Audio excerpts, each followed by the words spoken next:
want to welcome everyone and very excited to hear Dr. John Chattis of Michigan Pain Specialist tonight.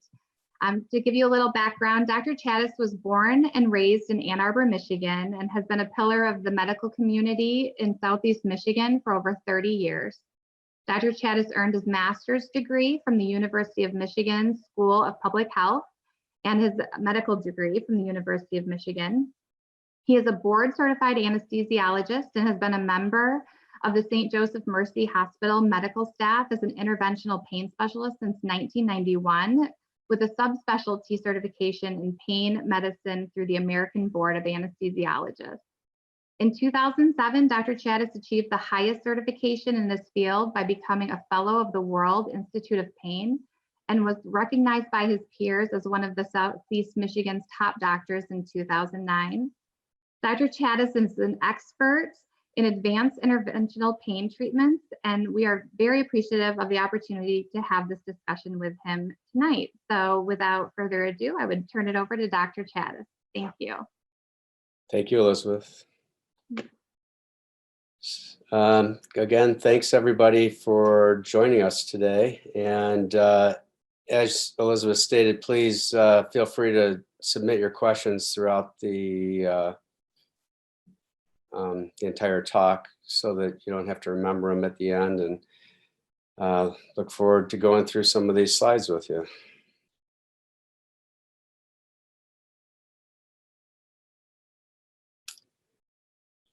Today, we're going to talk about some treatment options for pain that don't involve medications, discuss some options that kind of address different types of pain, and perhaps give you some ideas to discuss some things with your physician after the program. Obviously, we're in some challenging times right now, and a lot of precautions are being taken, at the office to make it a safe place. All of our staff are being tested weekly for COVID. We're going to ask everyone to wear masks, and everybody that comes into the hospital, has to get checked with a temperature screen and some questionnaires. And it also, unfortunately, limits who can come into the office. We're at this time limiting it just to the patients unless someone has some cognitive issues or, requires the assistance of a family member. In those conditions, we can make some exceptions, but for the safety of everyone, we're limiting it predominantly to the patients, and everybody needs to keep a mask on. First, it's important to understand, as this slide says, that there are different types of pain. And really, this all gets sorted out with your history and physical exam. So when you come in for a consultation, you'll be discussing with your doctor what your symptoms are, what causes your pain to get worse. If you have any weakness or numbness or loss of sensation like numbness, or if you have actually sensations that aren't really there, like pins and needles sensation, burning, stabbing sensations, those can be signs that you've got pinched nerves or irritated nerves or damaged nerves. And that will come out during your physical exam, and perhaps some advanced studies that the doctor may order for you. The reason that we're here today is that chronic pain interferes with people's lives. It interferes with their ability to do normal activities around the house. It interferes with activities with their children or grandchildren. It obviously interferes with more vigorous activities like outdoor activities. It can interfere with pretty much every aspect of your life, including sleep. So if there's a therapy that can break this pain cycle, it can allow you to enjoy the activities that you want to do. We actually have a little poll on this one, so if you could respond to the patient poll. It includes non-steroidal anti-inflammatory medications that people take for their pain. Those medications are very useful, and you can get them over the counter. But they do have limitations, and they don't treat all types of pain. And some of the therapies we talk about today are more specific towards nerve pain, and anti-inflammatories unfortunately don't address that. They also can have some potential side effects if people have kidney disease or impaired function of their kidneys. NSAIDs can actually cause damage to that. So many people shouldn't take them, or because of that. It can also cause injury to your lining of your stomach. Physical therapy can be wonderful, and it can be very useful, and it's almost all of our patients have tried it before we get to the point of doing some of these treatments. But there's obviously limitations to how much relief you can get from some of these. It looks like, some of the poll we have here, that most people have tried physical therapy. A TENS unit is an external electrical system that stimulates the nerves and muscles where you place it, and it can sort of trick your body into not feeling the pain. It's also extremely safe, and unless you're allergic to the adhesive, it isn't really going to have any side effects. Opioids are pain medications, and obviously everybody's aware that we have a huge problem in this country with opioids. Many people die every day due to overdose, and it has many side effects for the body as well, and the brain and the mind, and changes people's outlook on life. It slows down your bowels, it causes constipation, causes drowsiness, and it can cause a lot of injuries. They're obviously extremely useful for acute pain, but for chronic pain, there's some significant limitations to their use, and even some detrimental effects to their use. If people have had a pinched nerve in their back, or herniated disc in their back, or nerve problems or joint problems, people may have tried nerve blocks, and nerve blocks can be excellent, and sometimes that's all people need, but sometimes the nerve blocks are only temporary, and people don't get long-lasting relief like some of the therapies we're going to be talking about. Surgical intervention is obviously required in some circumstances, and sometimes it works beautifully, but people who've had surgical intervention that are watching this are probably still having some issues that either the surgical intervention didn't address, or potentially even created some new type pain issues. We're not going to be talking about drug pumps today, but this is also an advanced treatment option, where pain medications, muscle relaxants, nerve pain medicines are placed directly into the spinal fluid through a pump and a catheter. So it looks like many of our patients have had some of these therapies before. So there are three different options we're going to discuss today. The first one being radiofrequency ablation. The second being indirect decompression, which is a small device that's placed into the spine to relieve pressure on the nerves. And the third is spinal cord stimulation, which is a device we'll get into that is trialed, and then if it's effective, gets placed in the body, that uses electrical impulses to block these pain signals from going to the brain. So radiofrequency ablation is a minimally invasive outpatient procedure. It's done with a needle. It's basically done in instances where people have arthritic pain in their joints, in their back. It's typically something that we see in people with low back pain when their pain is worse when they lean backwards or extend their spines.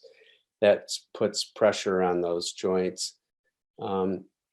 Really, we can see that there's arthritis on x-rays and MRIs, but the presence of arthritis doesn't usually give us all the answers. So we have to do something called a medial branch nerve block.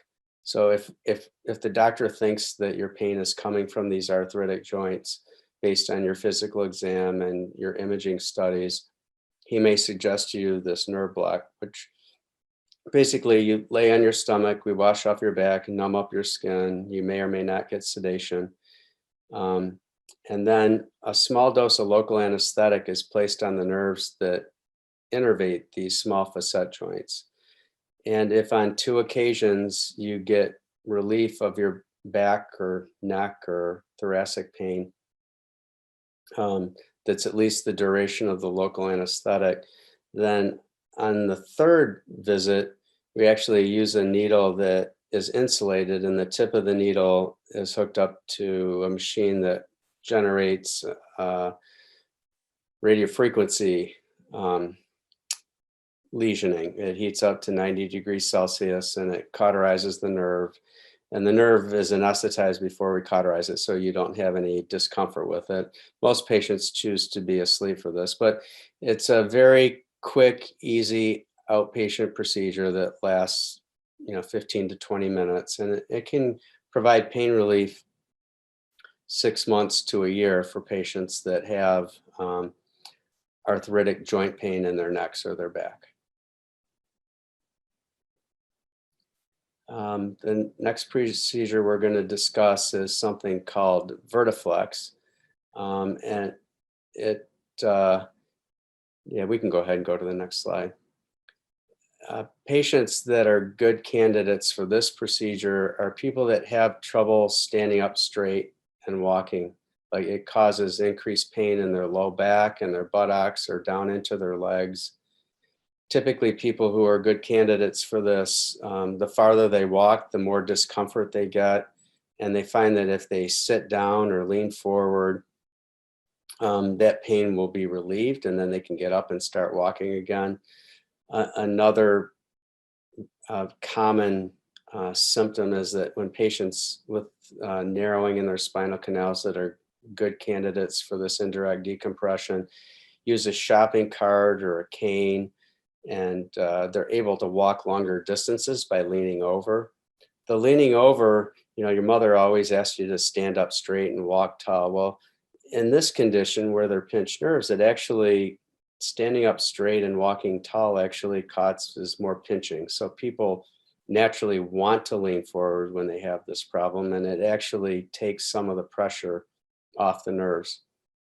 So if leaning over a shopping cart or sitting in a chair and leaning forward relieves your pain, that is an indication that there's narrowing. And this slide is discussing what that narrowing is called. It's called lumbar spinal stenosis, LSS, which is a narrowing of where the nerves pass through. It can either be where the nerves pass out through the side, which is where the neural foramen are, or it can be narrowing in the center of the spinal canal. And the procedure, the Vertiflex procedure, actually puts your body into the position you'd be in if you're leaning over a shopping cart or if you're sitting in a chair and leaning forward. So it actually allows you to stand up straight, but keeps your body in a position where the nerves aren't being pinched.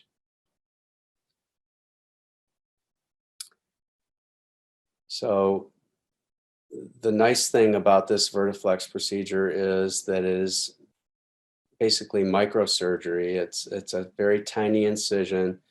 No bone is removed. Through that small incision, a small device, that purple device that you see in the lower right-hand corner, is inserted and opened. It's completely reversible. If you needed a more major surgery down the road, it can be easily removed.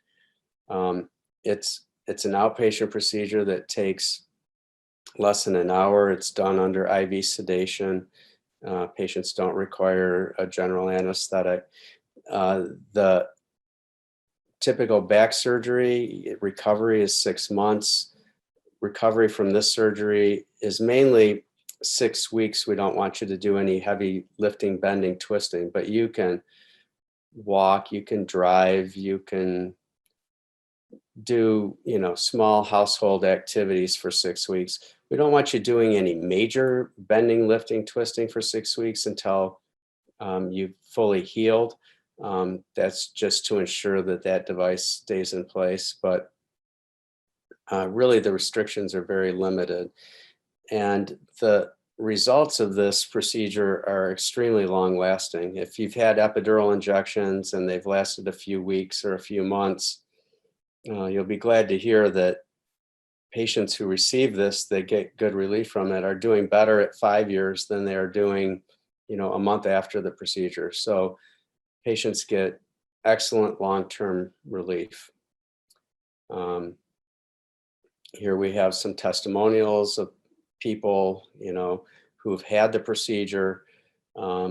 It really can be a life-changing procedure for people who have symptomatic lumbar stenosis. They can walk better, they sleep better, they can be much more active. So you see these percentages below of increased activity, reduction in the use of opioids, reduction in pain. It's a highly effective procedure for people that are good candidates. It isn't for everyone in every level, and it's only done for low back pain. But there are many people that are good candidates for it and that have done extremely well. Finally, today we're going to talk about spinal cord stimulation. This is a picture of some of the pulse generators. These are the batteries and the brains of the stimulator. These get attached to the those electrodes that you see at the bottom, and I'll get more into the details of that going forward here. People that can benefit from spinal cord stimulation are those that don't really get good relief from medications like narcotics. Opioids typically don't help very much with nerve pain.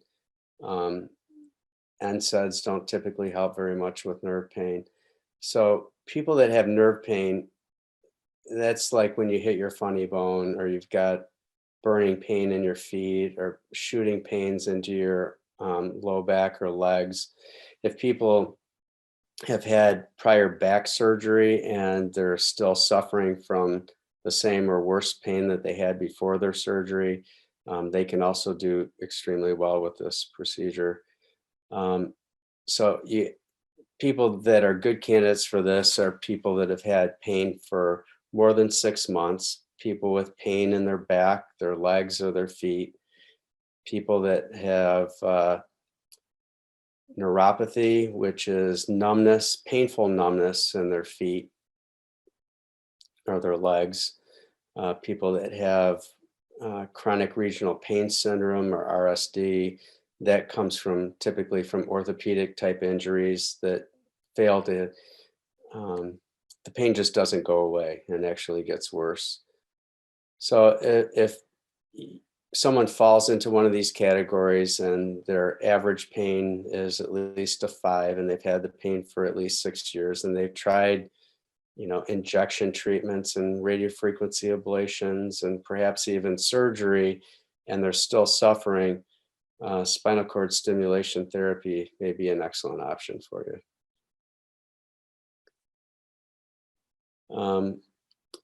So the process of this is important because spinal cord stimulation is one of the few surgical procedures that we do a trial first. So we place some temporary leads into the epidural space in your back, and you wear it around for 5 days. And if you get 50% or more pain relief during that trial period, we remove those leads, and then within a month, typically, we put in a permanent system where everything is self-contained under your skin. An incision is made for the battery, the pulse generator, and the leads are secured to your spine and then also tunneled into the pulse generator. So everything's self-contained. The battery is guaranteed to last at least 13 years. There's an infinite number of different settings that the representatives that work with us can help. Some of these are sensations that you feel. We call it paresthesia, where it's like a pleasant massaging sensation over the areas where you hurt so you don't feel the pain. There are also silent programs. They also have pulse generators that allow us to, run both at the same time, or concurrent therapies. So a lot of time, money, and energy has been put into the development. I've been doing these for many, many years, and the results just keep getting better every year. There are videos that you'll be able to watch that are on our website, and there are also, you'll have access to these later. So we talked about the trial and how would you know if the trial worked? Well, it's pretty simple. Your pain is better. 50% or more of your pain is gone. We want you to go home once you have the trial and try and do the things that you're unable to do because of the pain, and see if you're able to do it with less discomfort. See if you need less of your pain medication. See if you're able to sleep better, do things that you weren't able to do because of the pain.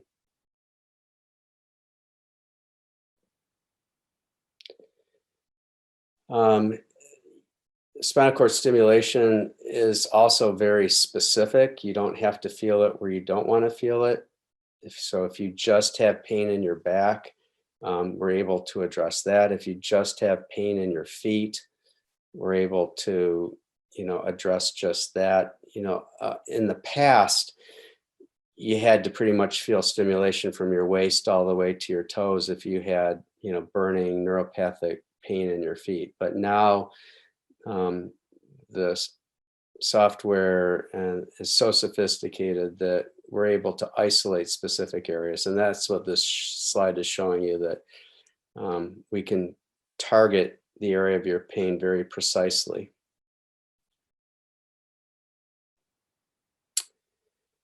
Not only is this therapy safe, the average person's pain score drops from an 8.6 down to a 2. It's also, extremely effective. So there are, potential complications, migration of the leads, which sometimes requires us to, go in and revise the surgery. But by and large, it's extremely safe and effective. And it, again, doesn't burn any bridges. It's not like back surgery, so that, muscles aren't cut, bones aren't removed. So if for some reason at some point down the road in the future, if you didn't need it, it can be removed. So it's truly minimally invasive. So I hope you enjoyed the talk, and I hope you have some questions for me. And then we'd really like you to take a survey at the end and give us some feedback so that we can make this even better next time for people that attend. Thank you. Dr. Chattis, we have some questions for you. Sure, Megan. The first question is an RF question. It's a two-part question. Can RF be done on the SI joints or only injections? Can medial branch blocks be done at the same time as SI injections, or do I need two separate appointments? So radiofrequency lesioning can be done for SI joint pain. It isn't always covered by insurance. So it's going to be dependent on your insurance. And it's, so I can't answer that question specifically for that patient, but our office would be able to answer that question for the patient. What was the second question about medial branch blocks? Megan, you said. Can medial branch blocks be done at the same time as SI injections, or does that need to be a separate appointment? Okay, so no, they cannot be done at the same time. So if your SI is injected, we can't do medial branch blocks at the same time. All right, I have an additional question. Does the spinal cord stimulator work for chronic hip pain caused by hip dysplasia and mild retroversion of bilateral hips?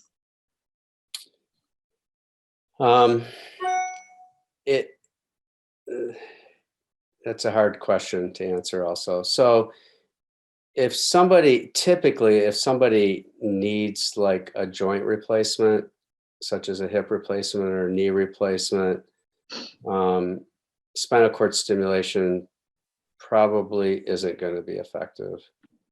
If there is nerve pain in the area of the hip that's related to this, that radiates to something other than the hip, there's a possibility that it may help with that problem, but it really doesn't address orthopedic issues of the hips and knees.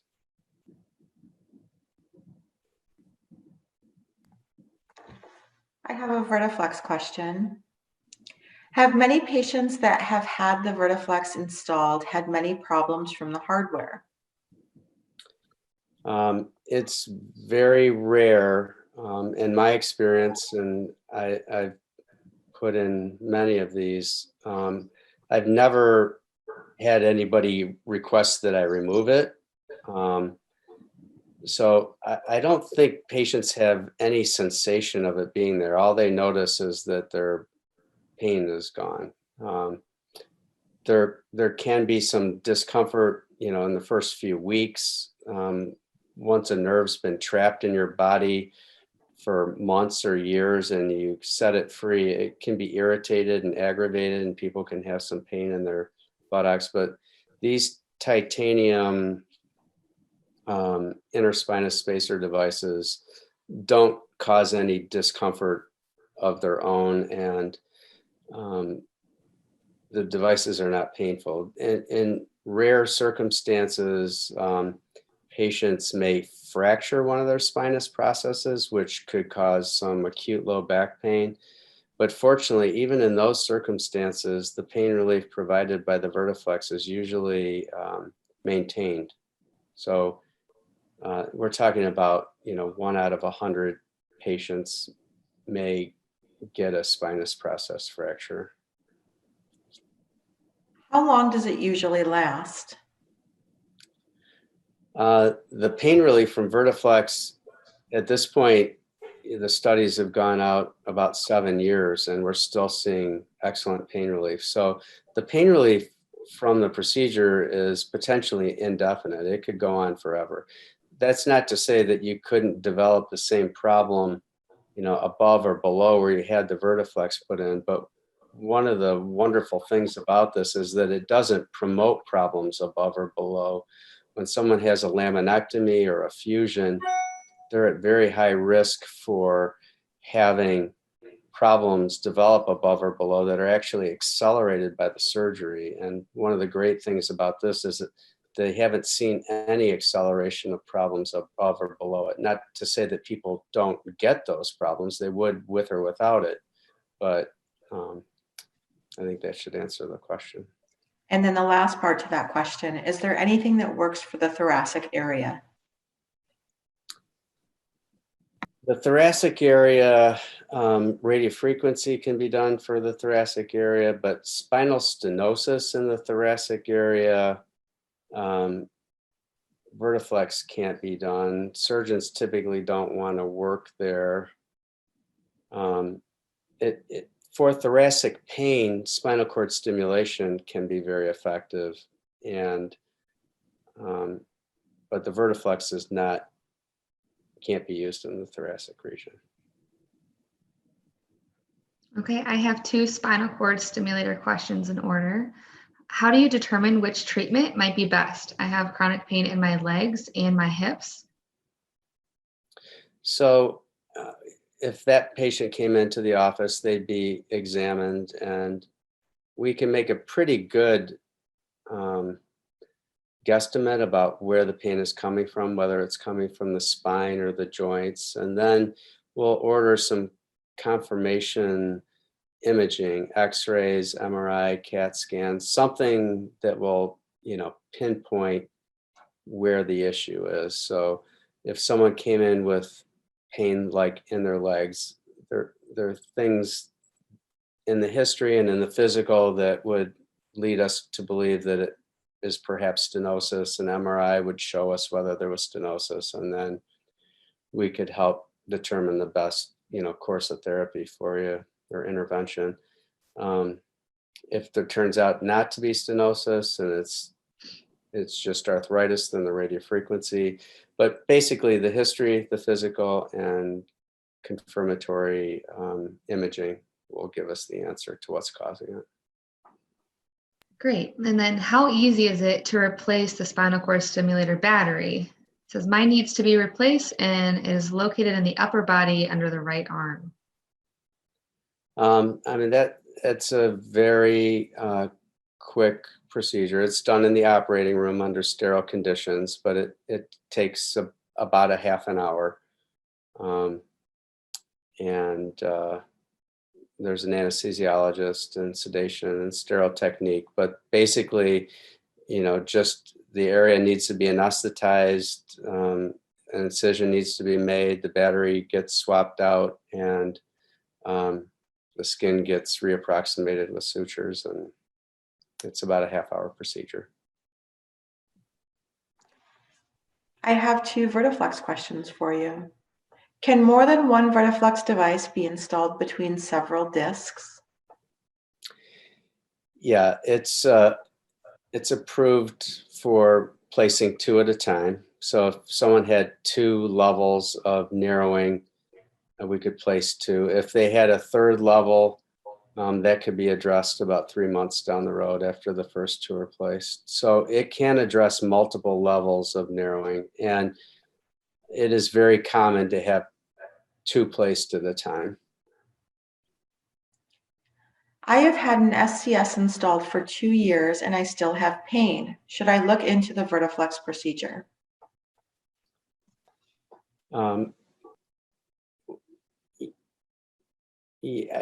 Yes. I mean, if someone has a spinal cord stimulator in place and they're still having pain, I mean, there needs to be, a detailed assessment into why the patient's still having pain.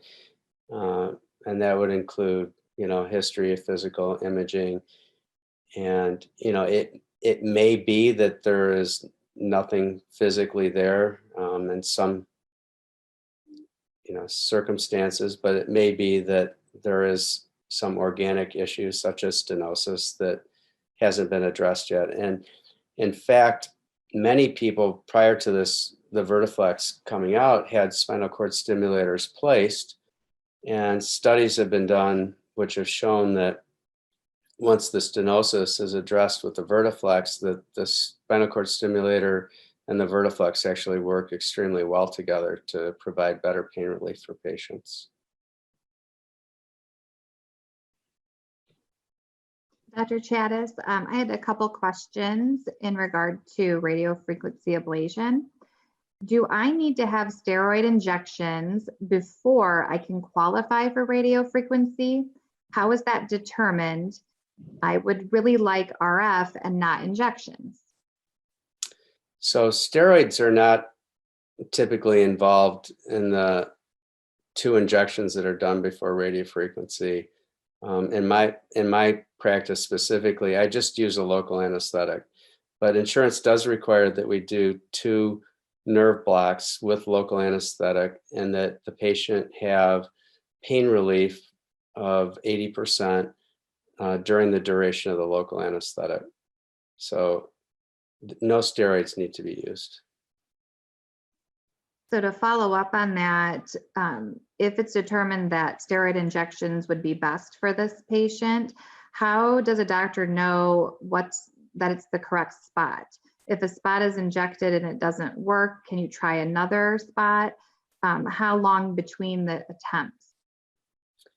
So when someone is thought to be a good candidate for an epidural steroid injection, it's based on their history and physical, which sort of points to the location, left or right, and which nerves are involved based on the location. And then an MRI or a CAT scan will show where the narrowing is. So if the narrowing is at a specific level and it agrees with where you're feeling your pain, then we would put the medication in that location. There are different ways to do the epidural injection, and one way may turn out to be better than another for you. But the answer is yes. I mean, patients can have multiple areas of narrowing or nerve pinching. And if it isn't effective at one level, it could be tried at another level. And then the final question with that, are steroid injections a problem if I've been on 5 milligrams of oral prednisone for 20 years due to rheumatoid arthritis? No, there's not a problem doing intermittent epidural steroid injections, even if people have been on daily small doses of steroids. Okay, I have an additional question. It says, what works for a herniated disc with a pinched nerve? So again, it kind of depends on patients' symptoms. It could be, if this is an acute herniation, meaning it's just happened within the past few months, that would be typically an epidural steroid injection. If it's a chronic herniation with pinched nerve pain that's been going on for 6 months and it's relieved by leaning forward or sitting, that patient may be a candidate for the Vertiflex. Or even spinal cord stimulation if there are things that prevent indirect decompression. Or spinal cord stimulation even if they're not a candidate for indirect decompression. Dr. Chattis, I actually have another question in regard to spinal cord stimulation. Sure. Can I run this device 24 hours a day? Is the first one. Yes, you can run it 24 hours a day. Okay, and then am I stuck with the same programs forever?